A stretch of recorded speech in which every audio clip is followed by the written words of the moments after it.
Hi viewers, this is Banu. మీకు తెలుగులో విష్ణు సహస్రనామం యొక్క అర్థాన్ని అందరికీ అర్థమయ్యేటువంటి రీతిలో మీకు చెప్పబోతున్నాను. సహస్రనామము అంటే ఏమిటి? 1000 నామాలు కలిగినటువంటి దాన్నే సహస్రనామము అని అంటారు.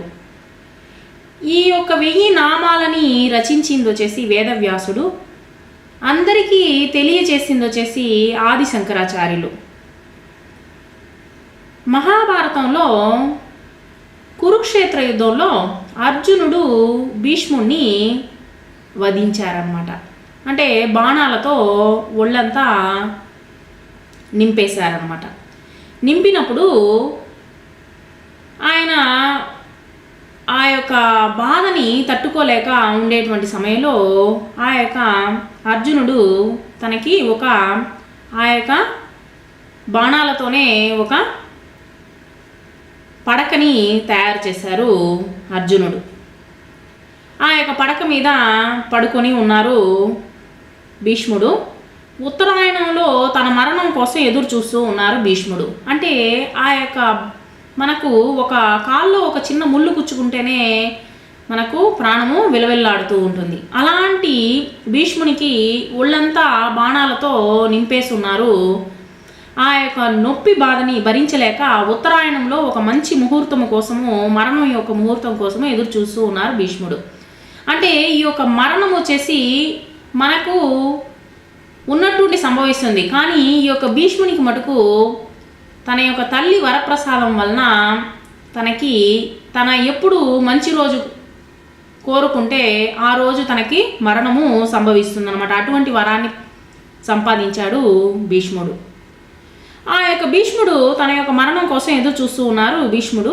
అప్పుడు ధర్మరాజు వచ్చేసి భీష్ముడిని కలిసి 6 ప్రశ్నలు అడిగాడనమాట. ఆ ప్రశ్నల్లో ఒక భాగమే ఈ యొక్క విష్ణుమూర్తికి ఏ విధంగా 1000 నామాలు వచ్చాయి అని ప్రశ్నించాడనమాట ధర్మరాజు భీష్ముడిని.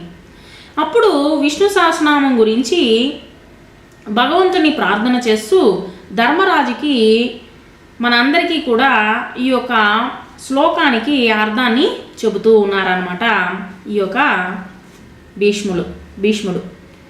శుక్లాం వరదనం విష్ణుం చతుర్భుజం ప్రసన్నవదనం ధ్యాయేత్ సర్వ విఘ్నోపశాంతయే. అంటే మనము భగవంతుని ప్రార్థన చేస్తూ ఉన్నాం అనమాట. ఆ యొక్క భగవంతుని యొక్క ప్రార్థనలో శుక్లాం వరదరం విష్ణుం చతుర్భుజం ప్రసన్నవదనం ధ్యాయేత్ సర్వ విఘ్నోపశాంతయే. అంటే దాని యొక్క అర్థం ఏంటంటే, ధ్యాయేత్ అంటే విష్ణువుని ప్రార్థన చేస్తూ ఉన్నాను. శుక్లాం వరదరం అంటే ఎవరైతే తెల్లని వస్త్రాలు ధరించి ఉన్నారో, అంటే తెల్లని బట్టలతో ఉన్నారో, ఎవరైతే తెల్లగా తన యొక్క ముఖం వచ్చేసి చంద్రుని వలె వికసిస్తూ ఉందో, చతుర్భుజం ఎవరికైతే 4 చేతులతో ఉన్నారో, ప్రసన్న వదనం అంటే ముఖము ఎల్లప్పుడూ నవ్వుతూ కనిపిస్తూ ఉందో, ఆ యొక్క వ్యక్తిని ప్రార్థన చేస్తూ ఉన్నాను. అంటే ఆ యొక్క వ్యక్తి ఎవరు? విష్ణుమూర్తి అని చెప్తూ ఉన్నాడు. ఏమని ప్రార్థన చేస్తూ ఉన్నా అంటే భీష్ముడు, నా యొక్క బాధలని తొలగించుము, నేను భరిస్తున్నటువంటి బాధని తొలగించుము అని ప్రార్థన చేస్తూ ఉన్నాను అని చెప్పాడనమాట. ఈ యొక్క వ్యాసుడే విష్ణుమూర్తి, విష్ణుడే వ్యాసమూర్తి అంటే వేదవ్యాసుడు. ఈ యొక్క వంశావళి నుంచి వచ్చినటువంటి వ్యక్తియే వశిష్ఠుడు. కాబట్టి ఈ యొక్క విష్ణుమూర్తి అన్నిటికీ కారణము ఈ యొక్క విష్ణుమూర్తే. ఆయన గురించి ఏ విధంగా ఈ యొక్క శ్లోకాల్లో చెప్పబడుతూ ఉన్నది అనేది మనము చూద్దాము.